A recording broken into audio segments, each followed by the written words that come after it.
कौन बनेगा अगला केंद्रीय शिक्षा मंत्री। नमस्कार साथियों, मैं हूं विष्णु जांगेड़ और आप देख रहे हैं द इंडिया मूव्स। पिछले कई दिनों से देश की राजधानी से लेकर अलग अलग हिस्सों में जो कुछ भी चल रहा था उसने हर किसी को झकझोर कर रख दिया था। सवाल कि क्या यह सिर्फ छात्रों का स्वैत आक्रोश है या इसके पीछे कोई बहुत बड़ा राजनीतिक षड्यंत्र चल रहा है। आज की इस रिपोर्ट में सिलसिलेवार ढंग से समझते हैं इस पूरे घटनाक्रम की एक एक परत को। शुरुआत करते हैं उस मांग से जो इन दिनों सबसे ज्यादा गूंज रही थी, शिक्षा मंत्री धर्मेंद्र प्रधान के इस्तीफे की। पिछले कई दिनों से प्रदर्शनकारी और विभिन्न दल लगातार मांग कर रहे थे कि धर्मेंद्र प्रधान इस्तीफा दे। राजनीतिक जिम्मेदारी लेते हुए धर्मेंद्र प्रधान ने इस्तीफा भी दे दिया और लिखा, युवाओं की भावनाओं का सम्मान। अब क्या इसके पीछे भी कोई प्लान है जिसे अभी जनता के सामने आना बाकी है, या इसके पीछे कोई सोची समझी रणनीति छिपी हुई है? मामला तब दिलचस्प हो गया जब खुद प्रधानमंत्री मोदी ने भी इस आंदोलन पर रिएक्ट किया और प्रधानमंत्री ने भी जनता को संबोधित करते हुए कहा कि दोषियों को बख्शा नहीं जाएगा और उन्हें सजा जरूर मिलेगी। इतना ही नहीं, प्रधानमंत्री के हालिया वीडियो, सोशल मीडिया रील्स जो उन्होंने खुद ने बनाए थे, जिसमें उन्होंने फ्रेंड्स कहकर संबोधित किया, जरा आप भी सुने। फ्रेंड्स, मैं जानता हूं कि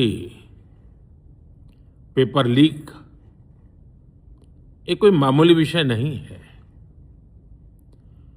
लाखों विद्यार्थी और उनके अभिभावकों के लिए बहुत ही पीड़ादायक है और इसलिए पेपर लीक घटना से अब तक पिछले 2.5 महीनों में अनेक विध कदम उठाए गए। इसने राजनीतिक गलियारों में हलचल बढ़ा दी है। जानकारों का कहना है कि ऐसा अंदाज शायद ही पहले कभी देखा गया हो। लेकिन सवाल यह भी उठ रहा है कि क्या यह सिर्फ जनता को साधने की कोशिश है या फिर इसके पीछे कोई बड़ा मास्टर प्लान काम कर रहा है। लेकिन इस आंदोलन का दूसरा सबसे डरावना पहलू था हिंसा। शांतिपूर्ण दिखने वाला यह प्रदर्शन अचानक हिंसक कैसे हो गया? क्या यह जानबूझकर किया गया था? क्या इसके पीछे कोई प्लान था? जिस तरह बच्चों पर लाठीचार्ज हुआ, आंसू गैस के गोले दागे गए, कई छात्र गंभीर रूप से घायल हुए, उसने हालात को बेहद तनावपूर्ण बना दिया था। सिर्फ छात्र ही नहीं बल्कि पुलिस कर्मियों पर भी पत्थरबाजी हुई, उन्हें भी निशाना बनाया गया था। यहां तक कि दिल्ली पुलिस ने बड़ा खुलासा करते हुए यह भी बताया कि जब उन्होंने FRS तकनीक का इस्तेमाल किया, जिसके जरिए यह सामने आया कि भीड़ में करीब 2500 ऐसे लोग मौजूद थे जिनका पहले क्रिमिनल हिस्ट्री रह चुकी है, तो क्या कोई था जो इस शांत प्रदर्शन को अहिंसक और हिंसक रूप देकर अपनी राजनीतिक रोटियां सेक रहा था?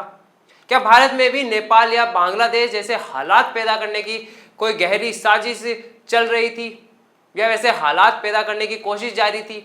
इस पूरे खेल में राजनीतिक दलों की भूमिका भी सवाल के घेरे में है। चूंकि अभिजीत जैसे कुछ चेहरे आम आदमी पार्टी से जुड़े हैं, तो क्या यह आम या कांग्रेस का कोई प्रोपोगेंडा है या बिछाया गया जाल? दूसरी तरफ 19 तारीख को पंजाब में हुए पेपर लीक जैसी बड़ी घटना पर कोई बड़ा रिएक्शन न आने पर इस पूरी राजनीतिक पर गहरे सवाल खड़े करता है। क्या छात्रों के आगे रखकर कोई अपनी राजनीतिक जमीन मजबूत कर रहा है? इन सबके बीच सोनम वांगचुक ने भी अपना अनशन खत्म कर दिया था और सरकार का कहना था कि उनकी मांगे भी मान ली गई। लेकिन अब बात तो यह है कि धर्मेंद्र प्रधान ने इस्तीफा तो दे दिया, तो क्या अब ये प्रोटेस्ट खत्म हो गया या और लंबा चलेगा? क्या इसके पीछे भी कोई प्लान है? तमाम सवालों के जवाब भले ही धुंधले हों, लेकिन सबकी निगाहें इस पर टिकी हुई है। ऐसी तमाम खबरें हम आप तक पहुंचाते रहेंगे। तब तक के लिए बने रहिए हमारे साथ, देखते रहिए द इंडिया मूव्स।